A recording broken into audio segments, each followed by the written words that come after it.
Hello, and welcome to another episode of the Breachside Broadcast, home of the finest voxcasting either side of the breach. On today's episode, we continue last week's story. The Governor-General is on a grand tour of the communities around Malifaux, travelling in his hulking mobile fortress, the Majestic. Perdita Ortega has delivered a warning about the new order he is spreading, and a mysterious guild operative has approached Jacob Lynch with a request for help getting through the breach back to Earthside. But these stories must wait. Trouble is brewing in the mining town of Sunbeam, and Malifaux's quarantine zone is about to change forever. I hope you enjoy part 2 of Shifting Loyalties, right after this word from our sponsor.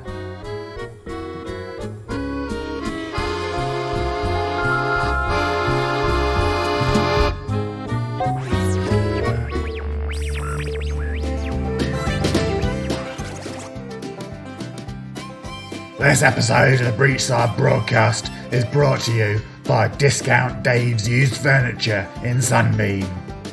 They say lightning never strikes twice, but we're once again holding our union-approved strike sale.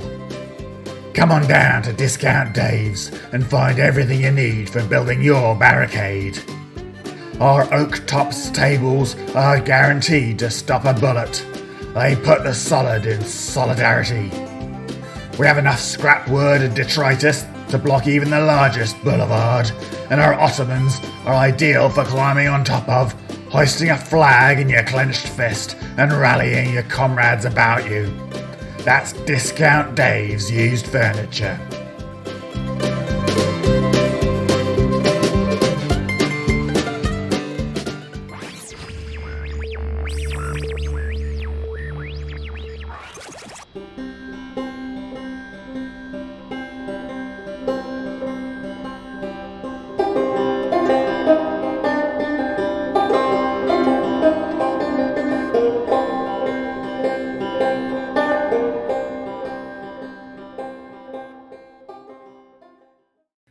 The town hall burned, of course, but it was what happened just before that which made the evening really interesting.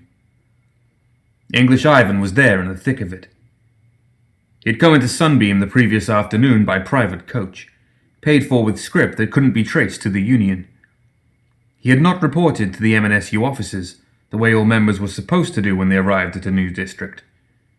Instead, he had sat in his stuffy little hotel room, rereading his coded instructions and wondering if Ramos had finally gone completely mad. In the evening he had taken a stroll, keeping well away from the miners' pubs. His business here had to be a secret, at least for now. That morning he'd pulled a scarf around his mouth and a cap down over his eyes and walked out to watch the rumbling metal monster that was the Majestic come labouring up from the lowlands. He had heard the marchers come down Sussex Street, and hadn't been able to help a proud smile when the sound of all hell breaking loose came from the square. And now here he was at sundown, in a street full of surging crowd and flickering torchlight, shouting back, "Make room! Let them through! Let them through!" The injured were falling back from the fighting, staggering on their own or supported by their comrades. Men and women alike cradling broken limbs or wiping at bloody faces. Up ahead at the square in the town hall, the clamour only intensified. Ivan didn't like this. He was no firebrand, no picket line warrior. He was at his best in the Union's small, precise secret operations, where he could use his mind like the weapon it was. There just wasn't a place for that here. It would be like trying to fight a cattle stampede with a surgical scalpel. Damn Ramos and his special missions. 2 pairs of stretcher-bearers shoved past, and Ivan took advantage of the gap they opened to work his way forward through the crowd. Over the shouting he could hear wildly blowing guard whistles, and a moment later the mass of people in front of him roared with satisfaction. The guild thugs were retreating. Ivan smiled. That made 5 times they tried to break the lines and failed. The guild would deny it, and the record wouldn't print it, but the truth would get out. The Governor-General trapped like a rat in the town hall, unable to scuttle back to his armoured bolt hole because of the anger of the good working people of Sunbeam. Powerful stuff. He pushed a little further, but the crowd here was packed solid. Ivan was not a big man, but even if he had been, he'd have needed a rail golem to force a path. So he went up instead, half vaulting up on the men in front of him, calmly ignoring their glares. He still couldn't see much more than the M&SU banners bobbing up and down against the bright yellow lights of the Sunbeam town hall across the square. "Hey!" It was one of the men whose shoulder he was using, a beefy fellow whose stubbly face was cratered with pink pox scars from some long-ago blasting accident. "Careful!" "No way to see what's going on otherwise, is there?" Ivan answered him. "You can put up with this, or you can give me a running report. How's that?" He dropped down to rest his arms, and the man turned on him. He towered more than a full head over Ivan. "No shoving forward," he said. "Workers work together, right? Didn't you listen to me? Hold the line." Hold the line. Don't initiate. Force the guild to be the aggressors. It made for potent propaganda when it could be adhered to. He wondered how long this crowd would... Hang on a minute. Mei Feng is here? She only went and led the bloody march down Sussex Street, said Ivan's other support post, a thick-set gent with a watchman's cape and a stylish grey goatee. "Where have you been hiding?" "Anywhere I can," Ivan said, and made to boost himself up again. "Oi there," the gent said, turning to look at Ivan properly. "I know you." "I don't think so." No, I know you. You're English." With little visible movement and no discernible effort, Ivan reached up, clamped the man's lips together with his fingers, and yanked the surprised face downward. "If you know who I am," he said, relying on the ruckus around them to make sure his words didn't carry, "then you know I must be here on business. And you know I don't answer questions, and I don't accept setbacks." The man nodded, to the extent that Ivan's pincer grip would allow it. "Good. Now, get me to the front of the line." It was easier said than done. Big though the two men were, the crowd was still packed tight. In the end, they simply each took hold of one of Ivan's arms and bodily hoisted him up and forward.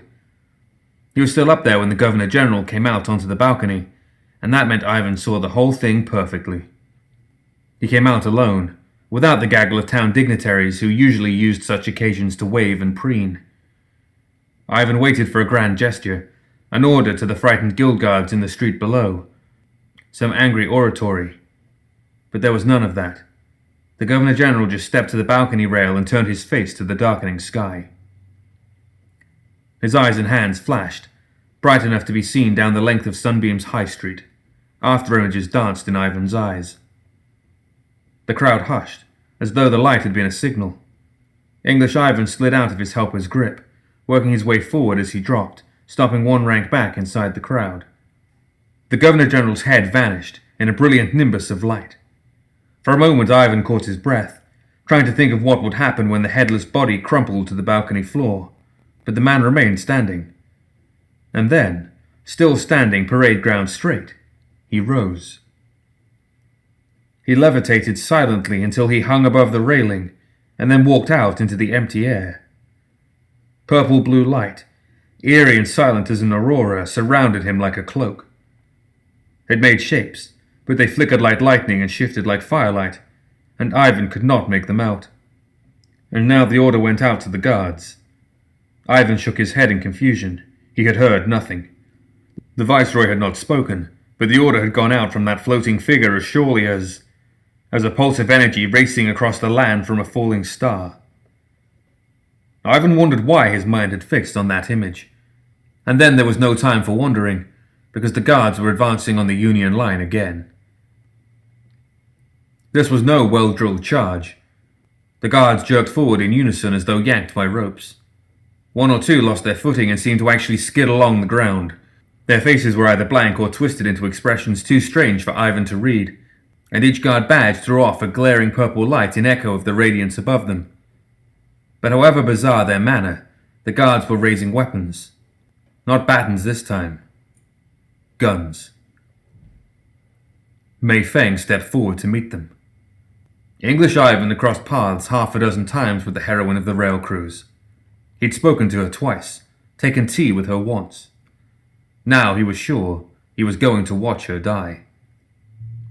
Mei Feng planted herself in front of the guards, shouting a challenge and pointing to herself. The meaning was clear. You start with me.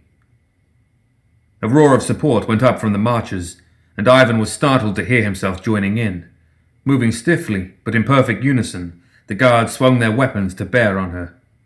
There was a heavy mechanical thud as though some giant piston had fired, and Mei Feng was gone.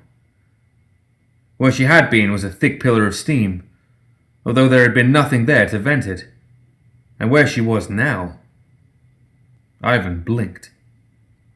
Mei Feng was in amongst the guards, standing over a sprawled man wearing sergeant's stripes.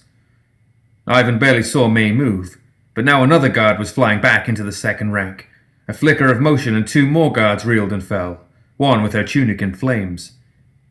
In the middle of it all, Mei Feng stood in a deep fighting pose, almost as balletic as a Star Theatre choreography. And then there was that metallic slamming again. A dozen shots cracked out, but the bullets crisscrossed through a second steam cloud that was no longer where Mei Feng was. As the guards milled about where she had been, Mei Feng's words rang across the square like a bell. "Claim the streets! Make the town free, my friends! Rise!" The crowd didn't need telling again, and when they surged into the square, they carried Ivan with them. He didn't fight it, didn't want to. His attempt at cool detachment was swamped by a hot surge of emotion at Mei Feng's voice. The Governor-General hung overhead inside nested shells of radiance like the shock waves of hot gas thrown out from an exploded star. Shapes shivered around him and were gone. A chariot pulled by rams, a high-backed throne, a breach gate. In his fists the light formed the shapes of a royal orb and scepter. Lines of blue-white power crawled across his brow like a coronet. Coruscating energy leapt from guard to guard, anchoring to them at their badges, linking them like loops of chain. The guard line reformed and met the charging Unionists head-on. Ivan's vision was a bouncing blur, but he heard shots, cries, and the crack of batons against flesh. There was a flood of yellow-white light, and a roar as though a foundry door had opened, and Mei Feng was in amongst them, and she was heart-stopping. It took no sensitivity to feel it, not now. Ivan wasn't gifted the way the Union's secret mages were, or even as Ramos himself was reputed to be. But he'd been around Arcanists his whole time in Malifaux, and he had never experienced anything like this. Mei Feng hung 4 feet above the ground, a pedestal of flame coalescing under her feet. A forest of scarlet banners ghosted through the air about her as though she were conjuring a workers' army of her own, and her every dancing movement was in time to a great shouting chant that erupted from nowhere. She scythed through the guards who mobbed about her, trying to drag and club her down, striking with fists encased in metal and haloed in flames. Every blow landing with a flash of fire and a boom like some vast industrial machine. Ivan had the sudden certainty that he wasn't watching Mei Feng and the Governor-General do battle. He was seeing the cracks through which two primal powers were erupting into the world. It was the same sensation as when he stood in amongst the gears at Hollow Marsh Station, between enormous forces that could crush him utterly. Except that here, there was no deftly engineered gap to step through. These two were going to collide. The Governor-General was now surrounded by a softly glowing mirage of himself, a giant in an ornate guild dress uniform. One of the phantasm's great hands gripped a guild seal, the other a long-handled axe whose haft was bound into a bundle of rods. He spoke a word. Nobody really heard what it was, but it rung distorted, buzzing echoes out of the air, and the ground thrummed like a cello string. Every street lamp around the square blew out as though a grenade had gone off inside each little box of glass. The crowd swayed and rippled, silenced. Ivan felt the same oppressive urge that had settled on all of them, the urge to sink to his knees, to know his place and obey.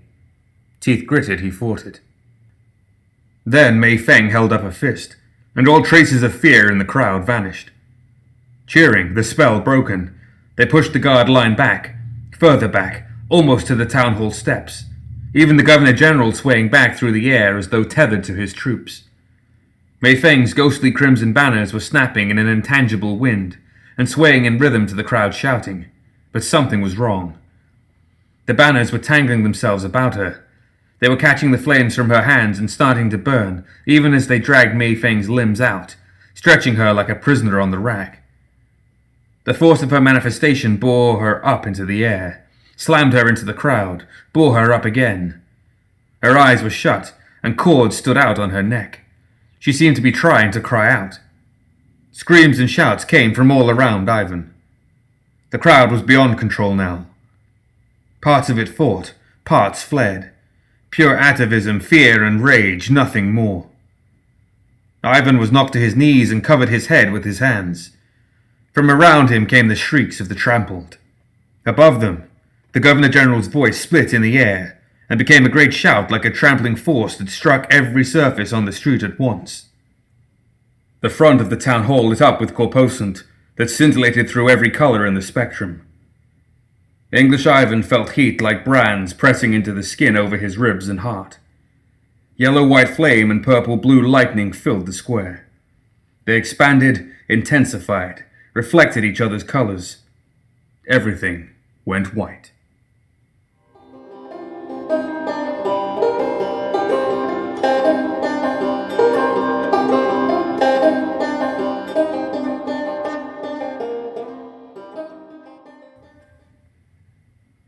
Ivan opened his eyes. His cheek was pressed into the rough road paving. He blinked, but that seemed to be as much movement as he could make. His body felt like lead. He could hear nothing but his own blood and breath roaring in his ears. It took several moments for memory to return. With a wrenching gasp, he staggered upright. How long had he been unconscious? He yelped as he registered the heat from the metal under his clothes, and then saw the dropped torches from the crowd were still burning. So not long. He was the only one moving. The street was piled thick with bodies, most motionless, some twitching. He could hear one or two beginning to moan with pain and shock. Gingerly he touched his shirt. The arcane wards harnessed to him under his clothes were still hot to touch, and after a moment Ivan realized that the ornately worked metal discs were now strangely smooth. They had deflected the worst of the etheric overload from the manifestations before the town hall, but they had been scoured blank in the process. Impressive as that was, Ivan decided he wasn't going to think about it closely just now. He was going to get the hell away. Slightly to his own surprise, he walked forward instead, on wobbly legs, to where Mei Feng lay. The iron skin on her hands and forearms was cool now, and the power that had radiated out from her was gone. She was still breathing. As an old-school Union operative, Ivan had never been sure about Mei Feng. At best, she was a dangerous rival to the Delegates' Council for the loyalty of the rank and file. At worst, he suspected her of having an agenda that was not the Union's. But the memory of her, the power of her voice, the sight of her standing out in front of the line as the guards came on, that stayed with him. He stooped down, pulled one of her arms around his shoulders and dragged her upright. Her head lolled, but her breathing was picking up. Ivan got her balanced against him, and looked around them again and saw the shape lying in front of the town hall steps. At first glance it was just a heavy bundle of dark blue, bright red, gold braid. The Governor-General lay face down, arms limp by his sides, legs crooked and crossed. Ivan's nerves sang as he noticed that the flagstones now curved down in a shallow circular saucer with the body at its center. He couldn't tell if the Viceroy were moving or if it were just a trick of the firelight. Firelight? He looked up. Flames were spilling from the upper windows of the town hall, and smoke was pluming into the sky to blot out the last of the sunset. Ivan heard a crash from inside as the floor collapsed. That couldn't have been from the march. Ivan had seen no firebombs. The hall must have started burning during the Jewel of Manifestations, as if something in there had been enchanted the way his wards had been. Ivan's eyes narrowed. He was thinking of the elaborate seals that were being presented in every town the Majestic passed through. His thoughts were broken by a gunshot from the next street, and then another one. Concentrating now, he could hear a chilling mosaic of sounds from around him in the gloom. Shots, screams, breaking glass, crunching wood, crackling flames. Ivan had heard its like before. In Wells Station, when the rail crew's riot he had so carefully planned out had slipped the leash into open bloody warfare. In Malifaux's Segundo Milagro district, when the Rattletrap ethanol distillery had exploded and fire and miasma spread through the streets. In Kelso's Gulch, the night some idiot had lit the furnaces of the relic engine Ivan had been sent there to retrieve, and conjured flapping monstrosities down from the night sky. It was the sound of a town eating itself alive. No time to waste. Mei Feng mumbled something as they started moving laboriously away from the square, but English Ivan didn't answer her. He was already planning his report to Victor Ramos, a report that would start very simply with, "Everything you predicted."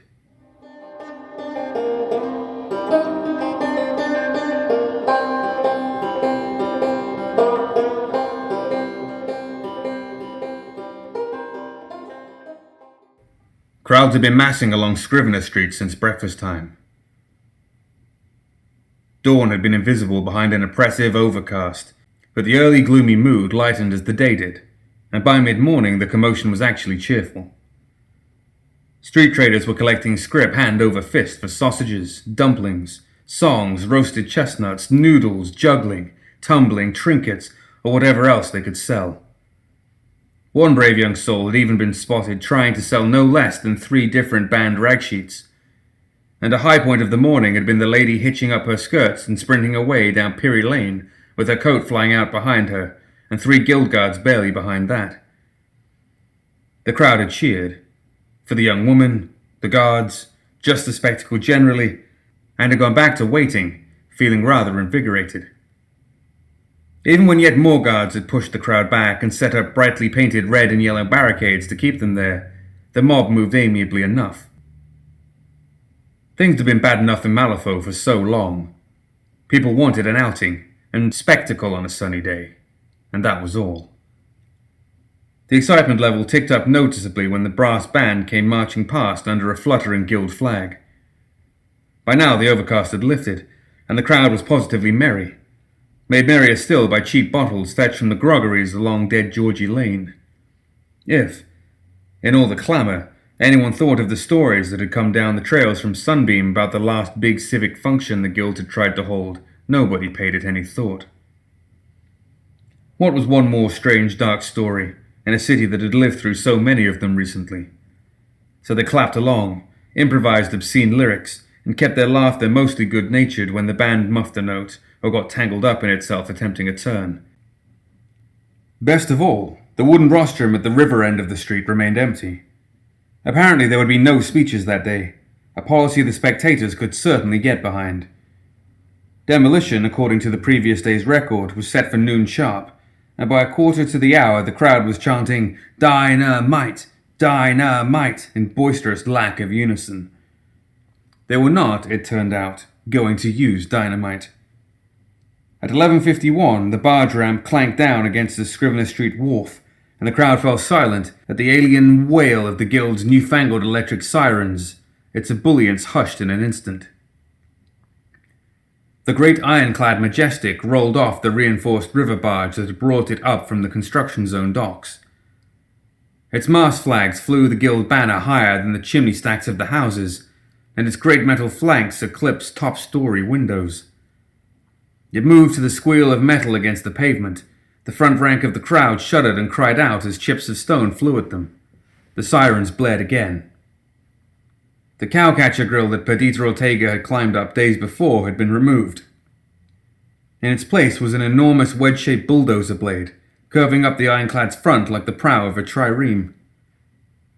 As the Majestic rolled into the 3rd block up from the river, it started to bear to the left, the edge of the blade biting into the hodgepodge brick and stone of the quarantine zone wall. The crowd forgot its trepidation and started to cheer the machine on, as, with a teeth-grinding scrape of steel on stone, it moved into the turn. Implacable as a glacier, the ironclad pushed on, shattering meter after meter of wall, then swinging hard to aim itself directly into the zone, ploughing through block after block, pivoting on clashing, sparking treads, and wrecking its way back towards the barricade line. It sighed through a cluster of high gabled towers, sending stonework slumping into rubble and roof slates, shattering on the street like bombs. It scraped the side off an oddly angled construction that looked like a factory building, with enormous cathedral windows, exposing the maze of rotting interior walls. It drove straight down a row of sunken roof terrace houses, which collapsed at the kiss of the blade, their dirt-smeared windows and discolored brickwork ground to powder under the Majestic's bulk. Finally, the ironclad halted in the center of the great canyon it had carved, a looming metal ghost behind veils of grey-brown dust. Its sirens whooped again, the challenge echoing away through the empty zone, and then from its gun ports came the cough of heavy mortar shots. The shells were filled with dye powders that burst in spectacular blooms overhead, checkering the air in vivid red and yellow. The cheers drowned out the final echoes of the cannonade. And that, it appeared, was that. The sirens fell silent. The color bursts overhead began to drift and break up. The guild guards formed up along the broken stretch of wall, and convict chain gangs came marching past to start hauling the rubble away. It was when the brass band came by again, instruments in cases, jackets undone and ties half off, looking for a pub, that the event was generally held to be over. Bleary and a little hoarse but content, the crowd began to trickle away, and the Governor-General had not once shown his face.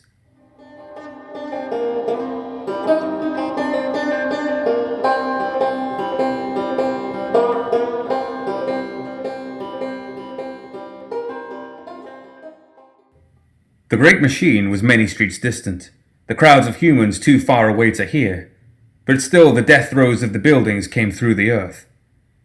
The traitor's inhuman ears heard the glass tinkling ever so softly in the mosaic windows. His inhuman eyes saw the tiny vibrations shivering the reflections on the still water that flooded the chamber. He did not pause in his work. Had it all gone as he had once dared to dream it might, those buildings would still be standing. His kind had little use for this brick and stone maze full of ghosts and evil memories, but really that did not matter. Useful or not, it was theirs. Their city in their world.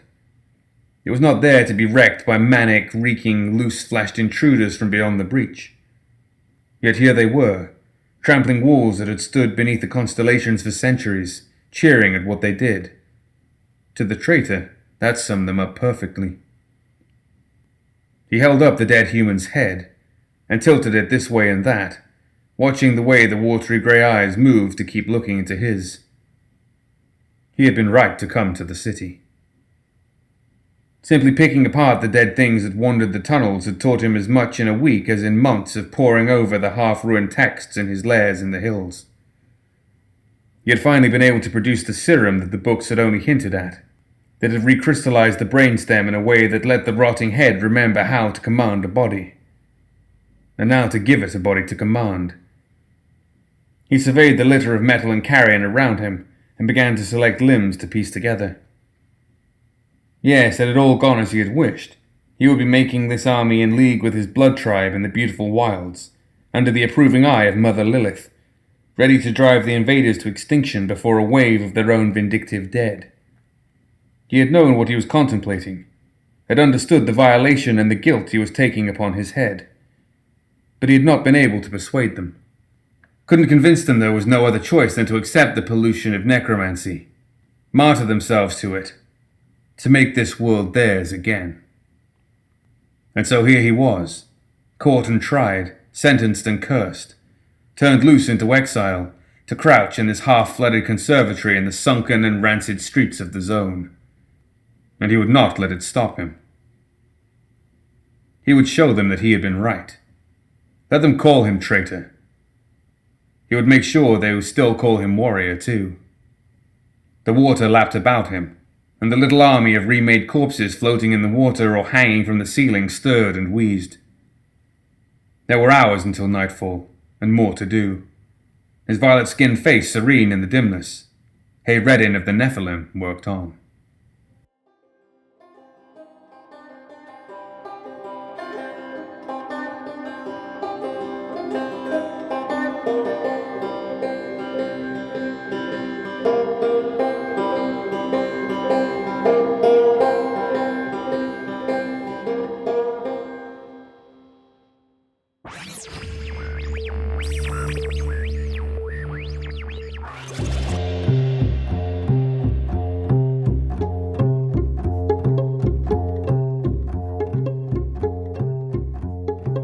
That's it for another episode of the Breachside Broadcast. Join us next time for part 3 of Shifting Loyalties.